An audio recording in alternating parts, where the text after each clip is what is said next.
Think about it. Think about it.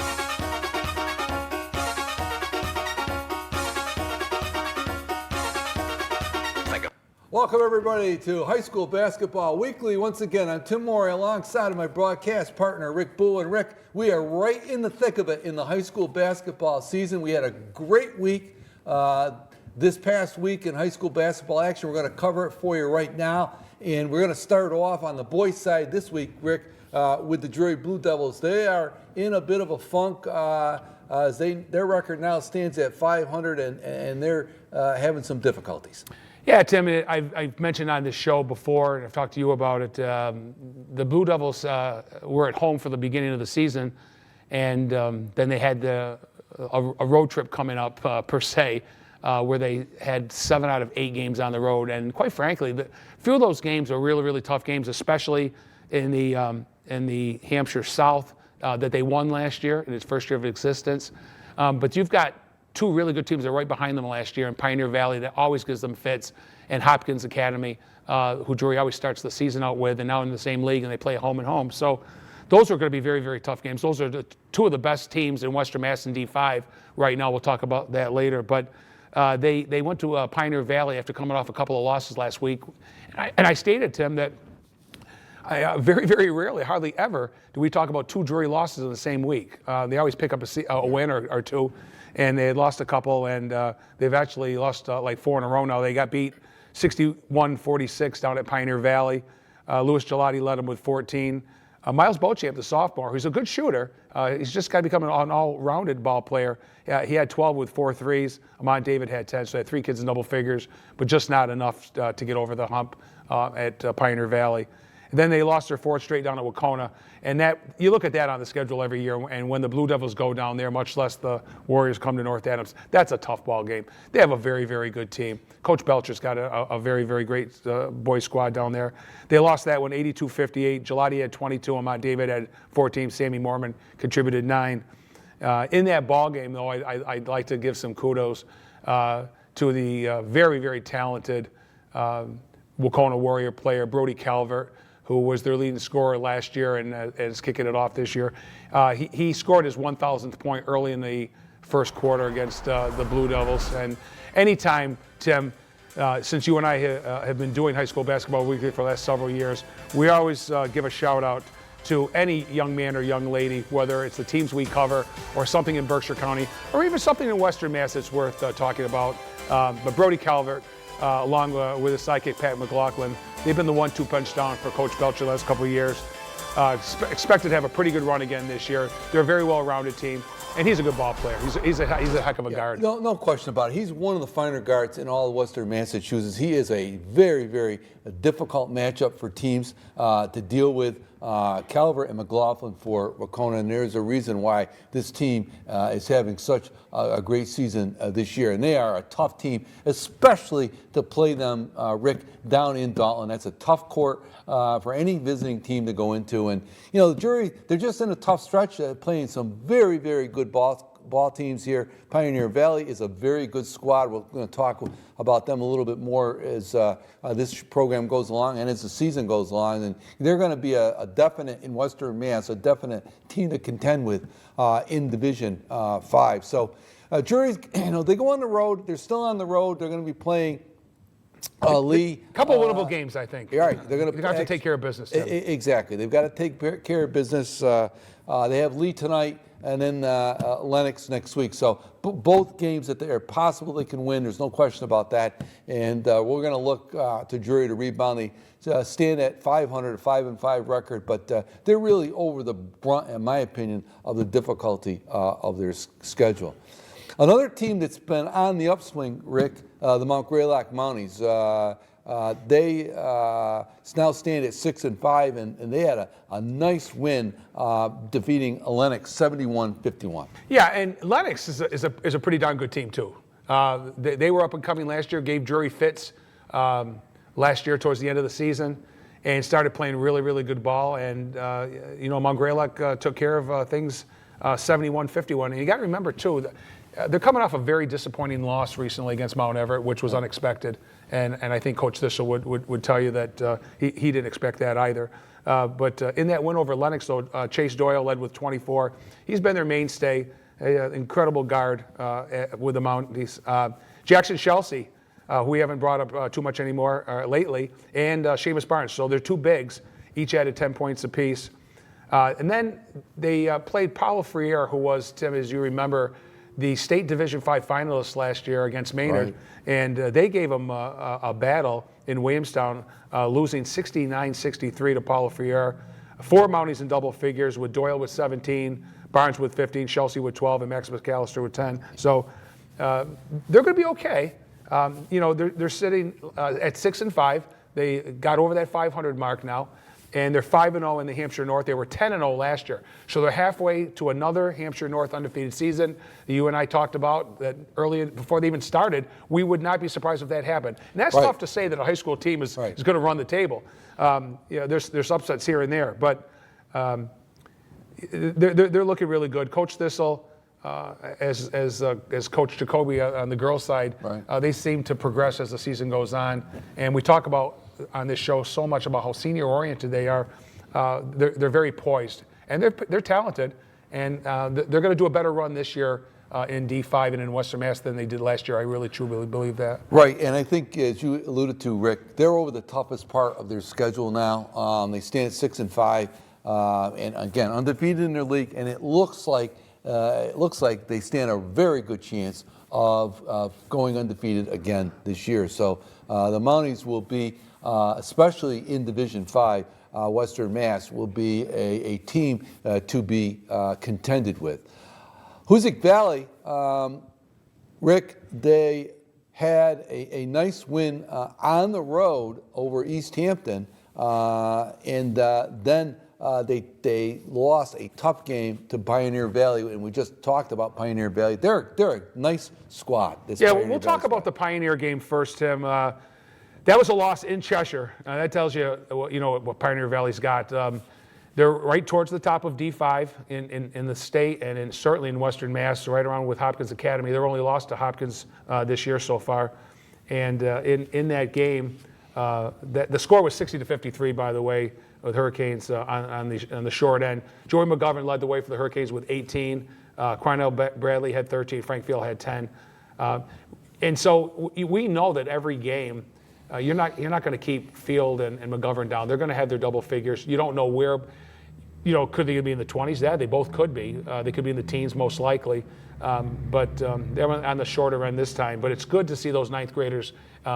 That's probably for another time, Tim. But we've done a couple of Hoosick boys games this year, and I can't tell you how impressed I am with the ninth graders, with Coach Robinson sometimes and often having 3 of them out there at the same time. Right. But in their win over East Hampton, 59-43, Frank Field had 17 with 12 rebounds, and Adam Wicks, another ninth grader we just talked about, had 12. So they are really adding value to Coach Robinson's team, and the more experience they get, the better they're going to be in the program. But as far as this year is concerned, they've exceeded my expectations. And be curious to see Coach Robinson's thoughts, and I would pretty much assume he'd feel the same way. But they've got a couple games coming up on Lee on the 23rd and on Wednesday at Renaissance. Yeah, and they've gone through a part of their schedule also, and in the league they play in, as I said, there are very few easy outs for Hoosick Valley, so they're looking obviously to try to qualify for the state tournament. Right now they stand at 6-3, so they've got their work cut out for them. They're playing good basketball, but it remains to be seen as they enter into that very difficult part of their schedule as the season goes along. A team that had a couple of really big wins this past week, Rick, the McKeon Tech Hornets. Just 2 nice wins for them. They did, and they went through a period of time a couple of weeks ago where they didn't play for a while, and I had said on this show that Coach Bullett's probably chopping at the bit with his kids. There's only so much practice you can do. You want that hard competition, and they were sub 500 for a while, but they've scratched their way back. They're sitting at 6-4 overall, 2-3 in the Tri-County North, and there's some decent teams there like Duggan Academy at 7-0 overall, and Ludlow at 7-3. So they've got some tough competition there. One of their biggest rivals, of course, is Mount Everett Right. in that league, and they defeated Mount Everett 69-58 with Jake Howland scoring an incredible 29 points. What a big game for the junior. Zach Howland added 10 in that game. McCann trailed into the fourth quarter, so they had there was an revenge game anyway Right. from an earlier loss at the Franklin, I believe, Christmas tournament opening game or the second game. But they battle, Mount Everett and McCann, both down in Sheffield and North Adams every year. They defeated Lee 63-53. And the thing here Coach Bullitt would probably be very, very happy about is they got some really balanced scoring. Howland again led the way with 19. Sophomore Eric Rougeau, who's really coming on strong, getting better as the season goes on with 10. Zach Howland and Jack Nolan had 9, and Colby Markle, their senior center, had 8, and Walt Mazza had 7. We talk about that on the show all the time too. All the time. You don't have to have everybody double figures, but if you have kids averaging 7, 8, 9 points a game, double figures is not as important as the win, of course. So, that big comeback against Mount Everett and that nice win against Lee. So they're very competitive with teams that they either should take care of or hope to take care of. Yeah, and now they stand at 6-4. So they're over that 500 mark. They're moving in the right direction. They're playing probably the best basketball of the year, and an impressive win over a Mount Everett team that has on their record a win over Mount Greylock. That's right. So yes. it kind of shows you where McCann is right now, Rick. And this week, that outstanding performance, our high school boys player of the week this week is Jake Holland from McCann, and this is well-deserved, Rick. Yeah, 29 versus Mount Everett, 19 versus Lee, that enough. But he was their mainstay last year. He's their quarterback. That's what you call the point guard. He's an excellent shooter. He has the ball in his hands more than anybody on the team. But he plays great defense. He's a good passer. Assists are incredible. But Coach Bullitt needs his scoring, and as long as Jake Holland is out there leading the way, you're going to get the other kids. You're going to get the other Holland, and you're going to get Rougeau, and you're going to get Marco, and you're going to get Mazza. They get in the mix, they can be very, very strong. Right. As long as they get some balanced scoring, share the basketball, play hard defense, improving all the time. And Coach Bullitt's kids are playing well right now, as you said. So congratulations to Jake Holland, our boys high school player of the week. And Rick, we'll take a chance now and we'll swing over to the girls action. And we had some great action on the girls side in northern Berkshire County. Start off with McCann Tech. McCann lost 2 games, Rick, that they could have won, I think. When you look at the games, they came up on the short end of it now, and they are overall record is 1-7. But they were in both of these games that they lost this past week. Yeah, I had the opportunity, Tim, with a recent game that I just did down there that I'm going to talk about in a minute, to Coach Kathy Boudet, and she said, "Look, we've got Pope Francis, that's 9-0 overall, 5-0 in the conference." East Hampton, 4-1 and 11-1 overall. She said, but other than that, she said, we're right there with Mount Everett, Southwick, Renaissance, and Lee. And she was pretty upset. She thought that they outplayed Lee, just didn't have enough down the stretch, kind of ran out of gas in the fourth quarter down at Lee. But she knows they're as good a team or a better team than Lee. And they lost that ball game 36-28, low scoring, good defensive game. McCann did lead 24-21 after 3, but they got outscored by the Wildcats 15-4 in the fourth quarter. Macy Tatro, only double figures scorer for the Hornets with 10. Hannah Boisvert had 8. And in a game that we just did, Northern Berkshire Community Television down at McCann, they got beat in a very, very close ball game to Renaissance, 44-39. It's a game that the Hornets led after 1, that led after 2, and only trailed by a couple after 3. And there were 6 3-pointers in the game, all by Renaissance, all in the second half. And that's the difference in the ball game. There was your 5 points. As far as 2-point field goals, McCann did a little bit better. They worked the ball really, really well. Now, there's some turnovers in the paint. We're trying to get the ball down low to Boisvert or Tatro, but when they did pretty well. But in the loss to Renaissance, Macy Tatro, again, only double figures, Lady Hornet with 12. But I want to do a shout out for a 9th grader, Faith Brazo, who came in and she started with the JVs early in the season, was with the team for the Jamboree, and then just kind of took off. And she's a great ball handler, and she's a hustler, and she was scrappy. And I love the way she plays. I want to give a shout out to 9th grader Faith Brazo. She added 8 points last night, and she was a spark plug out there. She had a lot of steals, great assists. She's going to be a good one. As I said, just breaking into the varsity level right now. And with the size, that McCann has, we've talked about this numerous times on this broadcast. With the size that McCann has in Boisvert and Tatro, they just need a little bit more consistency in that backcourt. And somebody like Faith Brazo might just be the ticket for Coach Budai. Yeah. The bigs don't like taking threes. They work their way down low. They like to pass out. And but there are 3 kids that will take a 3 shot, and if they can start knocking some of them down, they're going to score some points. That's Emily Glazier and Addie Heyer along with Brazo. So Coach Budai's kids, they just got to stay tough and stay together, work hard as a team, and hopefully they'll get a couple of victories against teams that they hope to beat and should be. Yeah.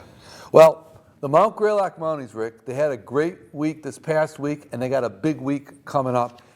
They stand now at 4-5 and 4-4 in their league, but they had a big win over Monument Mountain to get going, and then, of course, an easy win over Ludlow. Yeah, they had a really, really nice week, and that's something Coach Jacoby's team needed. He's just 1 win away from an overall record of 500, but he is 4-4 in the Girls Central division. Fourth quarter comeback. They just edged out Monument Mountain, 36-34. We got a new name here for a leading scorer. Mia Filio with 11 points and Jackie Brandon with 8. In this win over Monument, the 2 kids that we talk about all the time on the show, Charlotte Cootie and Molly Sullivan, were held to 8 points. So that's not the recipe for a win over Monument Mountain. Right. But you could see where the other kids stepped up that night, and the defense must have been incredible. That's all I can tell you. But then they did pound on Ludlow 60-20. They got balanced scoring. This time, Cootie with 14, Sullivan with 13, and Filio with 11. Some balanced scoring there, and they got some other kids that play pretty good basketball and don't necessarily show up in some of the box scores. They had the assists, they had the rebounds, and maybe not so much in scoring. But it was a very, very good week. They have Mount Anthony coming up. And then they got a really tough one. And someone unexpectedly, and I don't know if it's going to be them or Drury, but somebody's going to knock off ICS. And we got Hoosick Valley girls also playing ICS in Cheshire coming up pretty soon too. A game we're going to be doing. So, But good for Greylock. Good for Coach Jacoby. This is what he does every year. Every year he's been at Greylock. Start a little bit slow. And if he was here, he'd probably tell you the same thing. Hey, every game's a playoff game for us. Well, it's a big week for them coming up, and we'll look to see next week how they do. Drury, interesting week for Drury. They played Ludlow, and they had the better of it against Ludlow, which was pretty much expected. But I thought the big key there in that one was the return of Megan McGrath for the Blue Devils. Yeah, me too. I haven't talked to Coach Downey in a while, and so Megan's been with the team from day one, since November, since tryouts, and she's coming off an injury. I think it's a soccer injury. She's in a brace, but I would guess that they're bringing her along slowly, and it paid benefits. In their big win, 54-17 over Ludlow, Jacinta Felix, who's been scoring a lot lately. We saw her, Tim, after the Hoosa game. She was really down. Right. She was very disappointed in her performance, and I think they know now that they can compete against some of the better teams like Hoosick Valley and maybe even Taconic and ICS. On their best days, they can compete. And Jacinta had 14, and Megan McGrath with 11 points. So she's getting some playing time now. She's scoring. Lauren Davis, I call her the spark plug. Right. My goodness, can she go? She's like Right. the Energizer The Bunny. right. She had an 8, and Drury just went away. They were up 25-4 at halftime and just pulled away. And again, I think this is also a big week for them coming up. They play down at Lee, a game that they should win, and they got Taconic tomorrow night. And so big things expected of the Blue Devils. This is a team, as you said, Rick, they can compete. When they're on their game, they can compete with anybody. Yeah, and there's no question about it. They compete with Taconic every year. They haven't beaten the Braves in years, but they have competed, Exactly. both in North Adams and in Pittsfield also. So Drury's sitting at 500. Well, a lot of teams are around 500. Right, but and 4-3 in the league. One of these days, they're going to knock off ICS. And speaking exactly, and speaking of Drury, they have our high school game of the week coming up on Monday, January 23rd. They're going to tussle in a rematch, Rick, with Monument Mountain, and this should be a dandy between these two teams. Yeah, I think Coach Downey was very disappointed in the performance of the girls. They had come off a big win over Belchertown to start the season and went down to Monument and did not play well at all. And, the Greylock has handled Monument. Drury knows they can do it, and at home, I think you're going to see a totally different ball game. It should be a good one. Right, no question about that. Well, Hoosick Valley, they are on a roll, Rick. They started off the season at 1-3, but they have turned that season around and really highlighted, Rick, by a game that we did. You're going to be able to watch that game right after this broadcast of High School Basketball Weekly, and that's the Wacona game. Wacona and Hoosick Valley up at Hoosick Valley. Both John Franzoni and myself had the privilege of doing that game, and what a game it was. And we've got some highlights of that game as Hoosick Valley came away with a very impressive 62-49 victory. And here's Emma Belcher, the outstanding senior for Wacona, getting a 3 right to get the game going. And then it was answered by sophomore Ashlyn LaSure, who came right back and also got a beautiful layup there and a nice backdoor pass. And Hoosick Valley had the lead. This lead went back and forth throughout the first half. There's Taylor Garabedian to the basket. And of course, then the outstanding Olivia Gambroni. She had 15 points in the first half for Wacona, but neither team went away.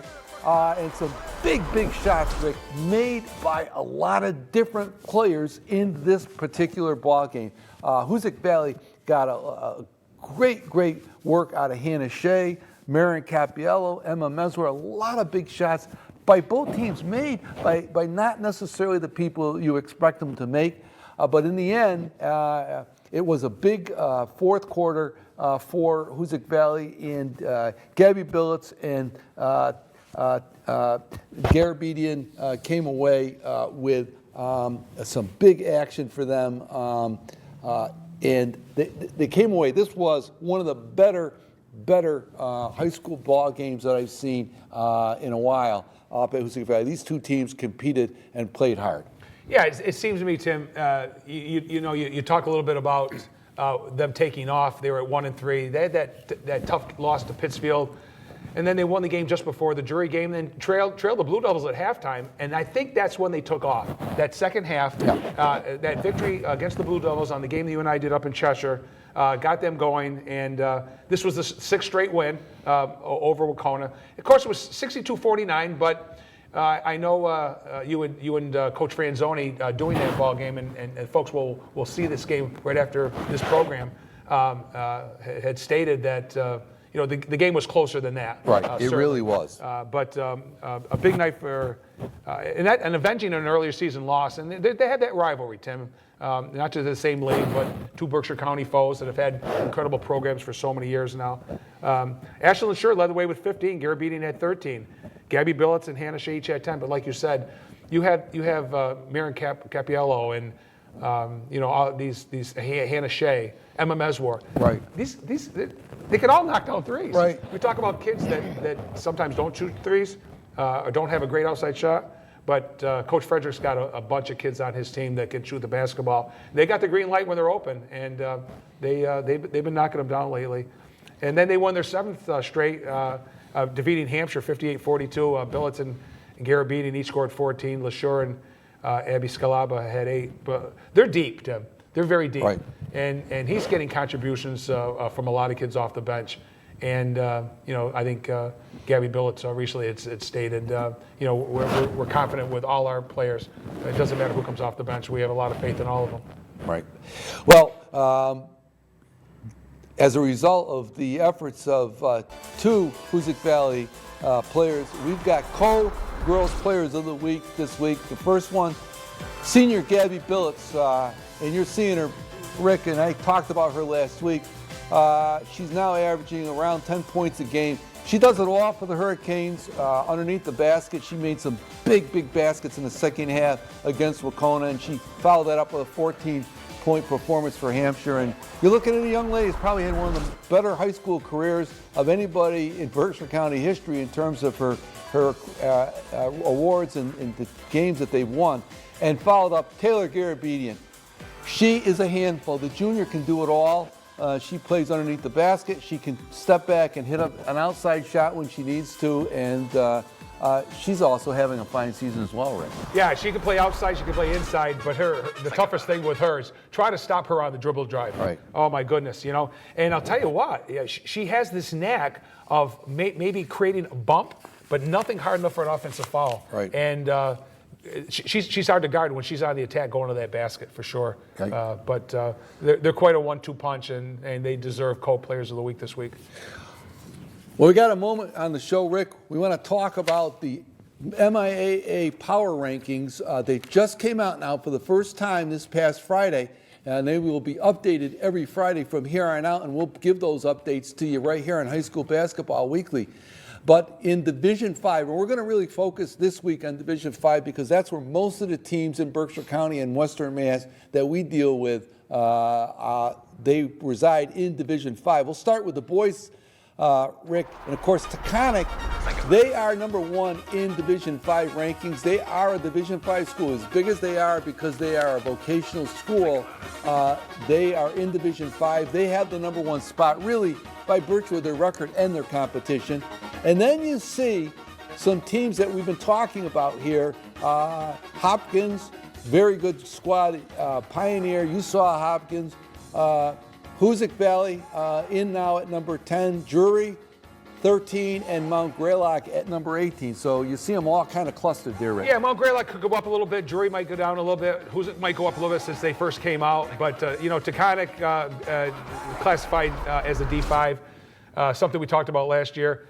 And just going to have to live with it. It doesn't matter on the population if they're classified as a technical school, and I'm pretty sure the vote will go through very, very soon to make it a total technical vocational school. But Coach Heafy had an incredible team last year. They got upset at home, Tim, by Paula Freire. Right. Or they would have made it to the finals against Maynard, and they were my odds-on favorite to beat Maynard. Right. But just got upset by Paula Freire. So, do they deserve that? Sure. They do have a loss to Pittsfield and a loss to Pope Francis. Don't be ashamed of there. But Hopkins Academy, I can't wait to see that team. When they come to Northampton to play Drury, Northern Berkshire Community Television will be there doing that ball game. Pioneer Valley, their only loss to Hopkins.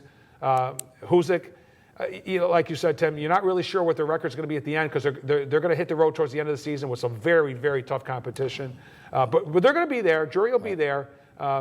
Drury's record, I can't tell you what it's going to be. I don't have the magic glass in front of me, but with an 18-game schedule, it could be 11 and 7, it could be 10. I'm not really sure, but they'll be okay. As you said, they're part of their schedule. It's the toughest is being played right now. And the way it works is the top 32 teams ranked get an automatic bid to the state tournament, and any team that finishes with a 500 record or better below 32, the top 32 will get a play-in game. And let's take a look at the girls' action in there. You see the rankings, Palmer. Now these rankings came out before the Hoosick Valley Wacona game, so Hoosick Valley could move up. You see Springfield ICS in there, and Hoosick Valley takes on Springfield ICS later this month. We'll hopefully be able to cover that game. Lennox and Taconic. Drury right now stands, Drury and Greylock girls stand just outside of the rankings. They're like 36, 33, 36, but we'll be watching them as the season goes along, Rick. So Yeah, I think they'll both get in. I really do. and of course, you can catch us on High School Basketball Weekly every week at this time, 7:30. Rebroadcast Saturday 10 o'clock and Sunday at 7 o'clock. And usually we follow our High School Basketball Weekly with our game that we cover. So this week it's Wacona and Hoosick Valley. You can watch it right after this one. Yeah, don't go away, everybody. You're going to want to watch that ball game. It was a great one. And that's going to do it for this week in High School Basketball Weekly. Stay tuned next week. We'll catch you again on High School Basketball Weekly. So long, everybody.